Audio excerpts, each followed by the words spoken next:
Hello everyone, this is Defense Politics Asia, and this is the summary for the day of 783 for the 16th of April. So the frontline changes report has been out, so probably 8 hours as per this time where you watch this video.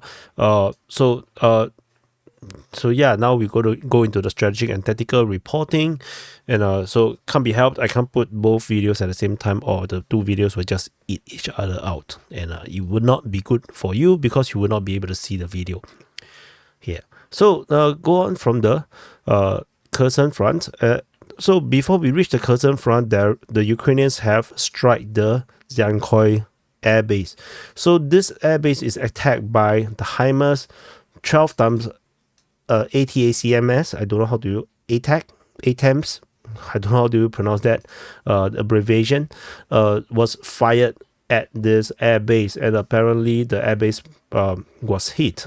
So the Russians did not manage to really take down these missiles, and some equipments are hit.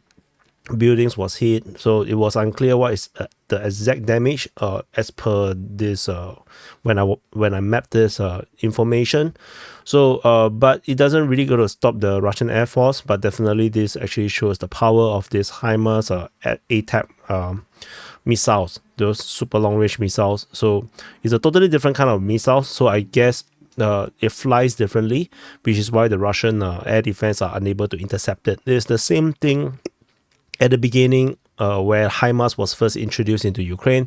Russia actually had no means of stopping the HIMARS missiles. So it took some time for them to come up with the calculations for the radar and the missiles to actually intercept this missile. So the Ukrainians start to use it means that they are going to lose this element of surprise.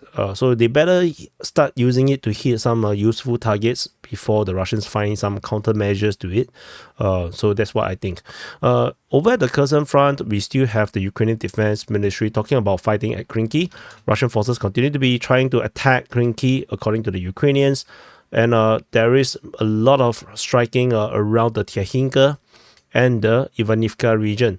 So if we zoom in, the Russian Defense Ministry reported about conducting a fire attack against Ukrainian forces at Avdiivka, and we indeed have Russian artillery striking.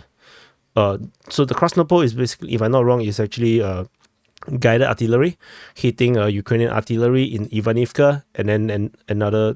So I believe, I'm not sure if these two is two different things. So two different artilleries got hit in Avdiivka, and then in Tyakhinka there was a Russian guided missile attack from a helicopter hitting Ukrainian forces within Tyakhinka. And I believe this is actually the first time in a long time that that Russian attack helicopters was used in the Kherson Front, which also means that the air defense capability of the Ukrainians in this region is sorely lacking.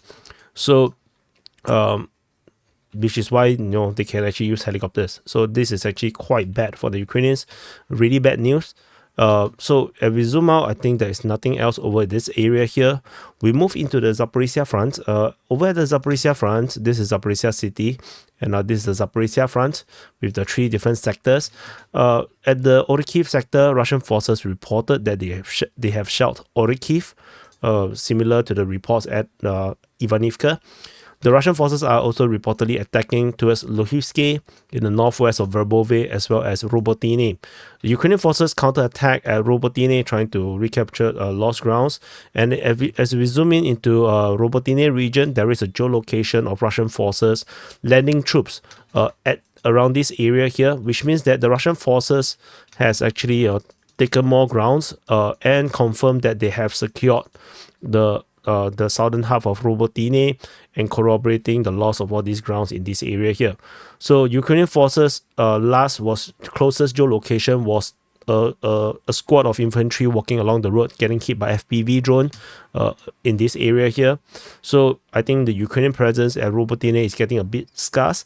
Now Russian forces may decide to take the entire village if they choose to, but tentatively, this front line seems to be just used by the Russians as a means of a kill box. So I not sure if the Russians would really want to capture this entire area here. Reports at Luhivsky is interesting, coming from the Russian Defense Ministry, Lugovskoye. We will continue to monitor and see if this develops into something more. But tentatively, I don't think so. So we already have sporadic reports about fighting in this area here on the 1st, 20th, and 24th of February. And then there was nothing until 1.5 months later. So we'll continue to monitor and see how this progress. So we move on. Over at the Huaypole sector, Melenivka continued to be struck by guided missile attacks from Russian helicopters. This particular spot is a hotspot for Russian helicopters. So Russian helicopters consistently attacking this area here, signifying the severe lack of surface-to-air missiles or total absence of it. This is not a very important front line, this area here at the Huaypole sector, so which is no surprise that there is actually no air defense situated in this area here, because this is not somewhere where the Russians are actually making serious push. At the Donetsk Front, so this is the Donetsk Front. This area here, this is the Donetsk Front. The Russian forces are attacking over at Staromayorsky, Uruzaine, Voleda, Novomikhailivka, as well as Krasnohorivka. So this is the strategic situation around this area here. And at the Staromayorsky Uruzaine region, there is no other updates other than the attacks in this area here. Russian forces previously have taken back the grounds that they lost to the Ukrainians, but that's about it from Staromayorsky region. There is a airstrike reported in the western part of Novodonetsk, hitting Ukrainian defensive positions. And we move on.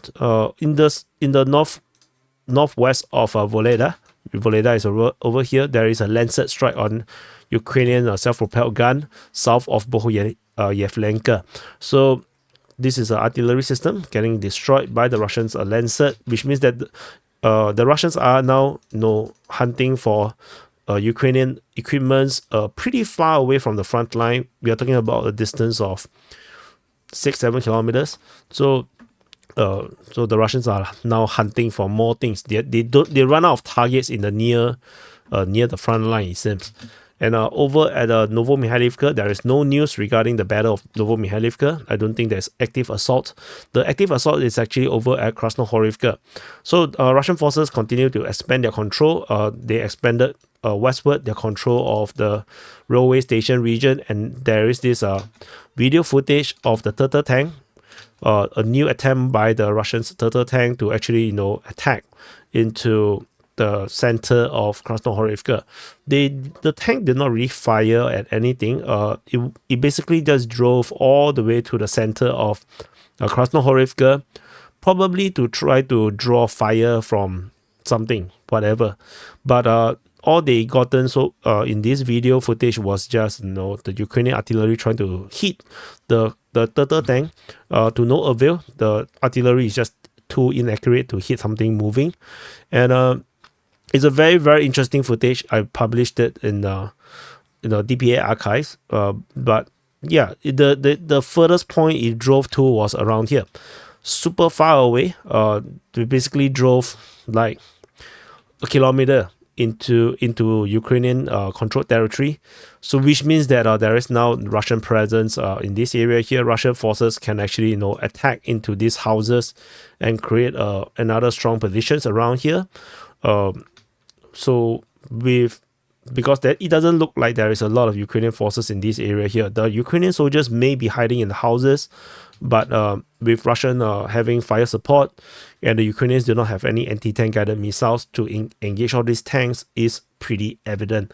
Because if they would have taken out these tanks, not allowing them to do combat recon so far into Ukrainian controlled territory. There is, however, a Ukrainian tank destroyed just at this position, and Russian attack helicopters attacking the buildings, the industrial buildings around here.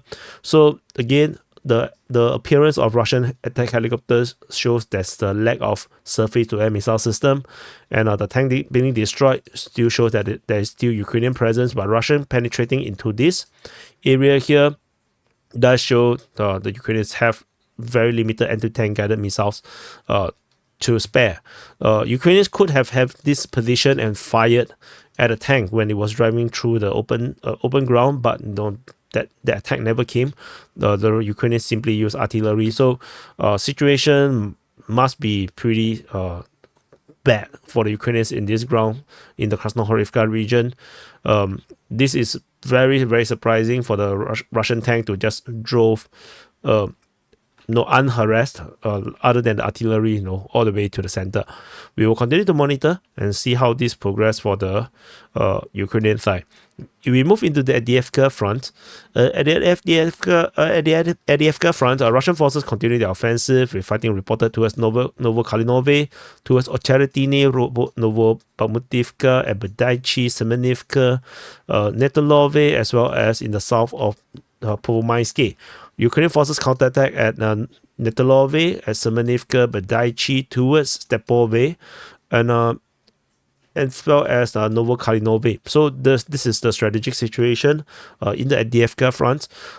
Ukrainians seems to be trying a lot more counter offensive operations, particularly over in the Avdiivka region, with the Russian mapping conceding that the western part of Avdiivka is now under Ukrainian control. Previously, they have claimed the Russians have taken it. So Ukrainian counter-offensive may have taken this ground, although according to the Ukrainian mapping, it had never been Russian. So the Russian Defense Ministry reported attacking towards an attack towards Stepove, which is kind of weird.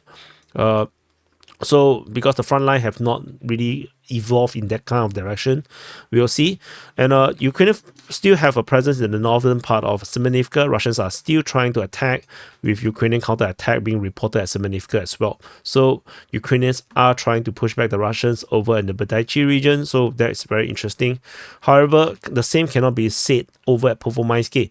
So in the Pervomayske region, Russian forces push south from the northern part of Pervomayske and hit to this valley or valley region. I don't think the right word is valley. I think there's another word for it called, I forgot. So anyway, so the Russian forces are pushing south, and this may cause any Ukrainian forces, if they are still holding in this area here, to be potentially encircled.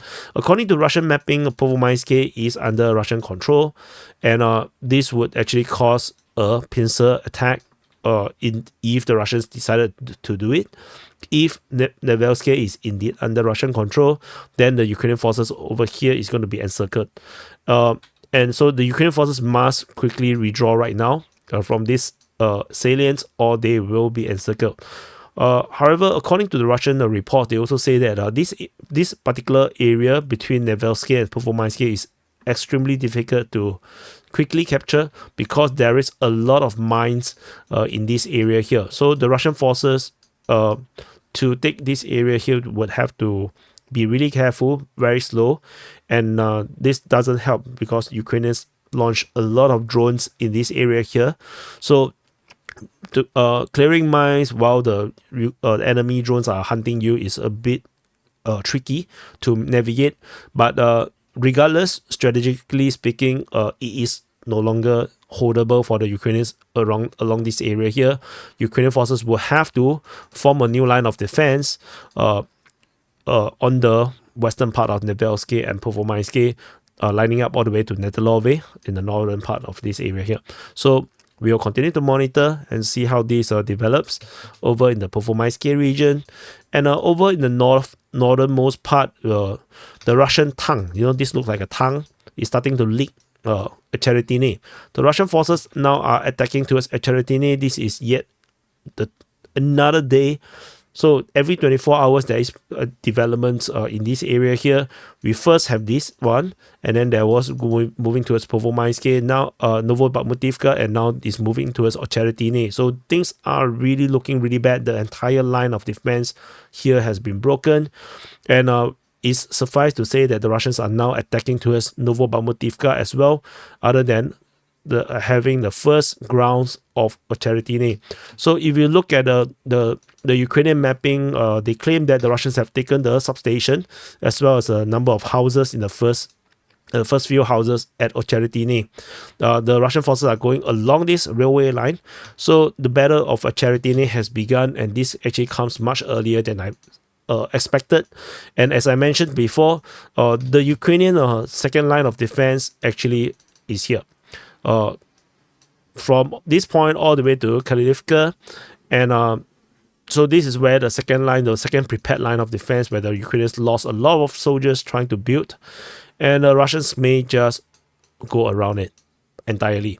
And this seems to be the case. And if the Russian forces are going to go around it, the entire defense line is going to collapse. And if you look further up north, the Russian forces have bigger fish to fry. After Ocheretyne, they can actually move towards Pores, move to north towards Novo-Alexandrivka, towards Zaporizhzhia, and then they can go to this major junction, highway junction between Melanivka and Brezhivka.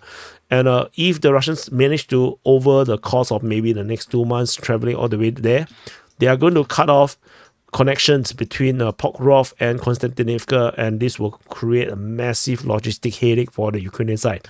And this will make this entire line look super stupid, just like the entire line over at New York Front look super stupid.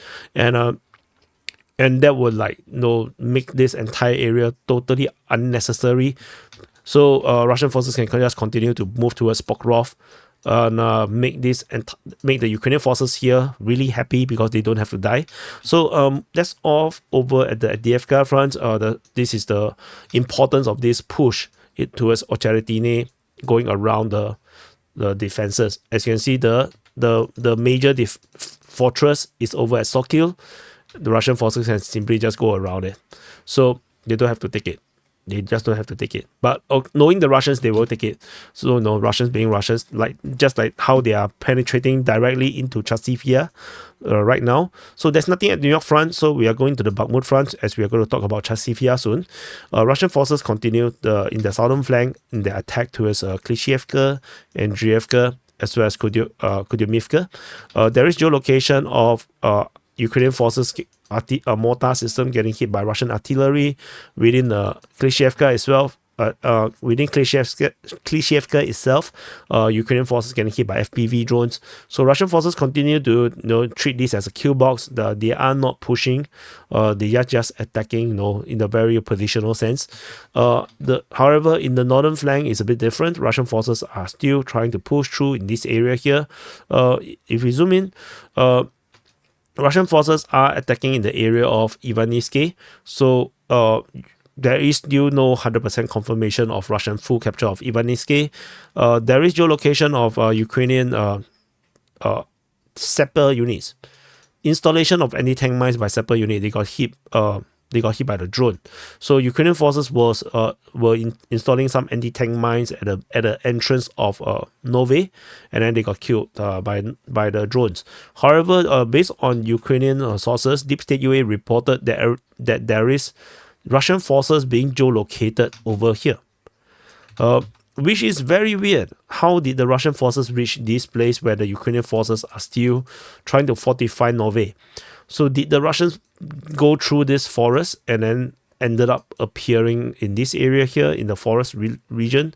Is really unclear, which is why I did not draw any front line to denote captures or possible Russian presence, because this geolocation seems very suspicious, very weird, very out of place. So definitely we will definitely need more information before we can commit to any mapping change. Otherwise, in Kreminna, Ukrainian tank got destroyed by anti-tank guided missile. So one destruction over here, and then Chasiv itself got hit by Russian artillery and Russian airstrikes. So situation over in the Nove region, this Novi, by the way, Novoye, this Novi region and Chasiv region continue to be very fluid. It's a bit unclear how this things is going to progress, particularly with this very weird geolocation published by the Ukrainian side. Definitely requires more study. Russian forces are reportedly attacking Chasiv, according to the Ukrainian Defense Ministry. So I suppose this is actually from the forest region towards Chasiv. So we'll wait. We just wait and see how this progress. that's all for the Avdiivka Front. We move into the Siversk Front. The Siversk Front, Russian forces continue their Siversk offensive, fighting reported at Bilohorivka, Khorivka, Verkhomokalyamsky, as well as towards Vimka. So this is the current strategic situation. It seems like an attack from multiple directions. So we will see how this goes. The one at Khorivka most likely is talking about fighting within the Zaporizhzhia forestry, which we should now talk about in the Kreminna Front. So Russian forces are attacking in the Zaporizhzhia forestry. Most probably they are attacking towards Khorivka as well, because Khorivka is actually being mentioned. And then the Russians restarted their fighting towards Torsky. The last time it was mentioned it was on the 15th, previously it was on the 12th. So, this Torsky attack is starting to look a bit more serious. And then the clash at Terny continues. It starts to return again into a more regular basis. So this is the Kreminna Front strategic situation. We move on. There's nothing over at the Siversk Front. The previous attack reported at Stemekivka was not being reported. And we move into the Kupyansk Front. At the Kupyansk Front, there is nothing being reported. Surprisingly, suddenly everything went quiet. Previously, we have a reported attack at Kutelevivka, Zagoryokivka, as well as Sinkivka. Suddenly, it was totally not mentioned. So, could that be a massive diversionary attempt by the Russians? Perhaps. And over at the border regions, Russian forces continue to grind away at the Ukrainian defenses at Kharkiv Front, with an airstrike reported on an MLRS and ammunition depot at Lipsy over here. And over at Momotove, there is infantry fighting vehicle getting hit by Lancers. So, and the Lancers actually is now flying 20-30 kilometers into the Ukrainian territory in Kharkiv, which means that they are literally hunting for stuff to kill. For them to fly this far means that near the front line there might be a lot lesser Ukrainian heavy equipment. Maybe they're hiding within warehouses and whatnot. So the Russian drones have to fly much further to hunt for targets. So it is going to be a very hard existence for the Ukrainians around in the Kharkiv Front, with the Russians having all these drones hunting for equipment to destroy. Anyway, this is the strategy and tactical reporting. This is the SITREP for the day of 783 for the 16th of April. Do press the like button, subscribe. Hopefully you prefer this more chill pacing, and I'll see you guys in the next update.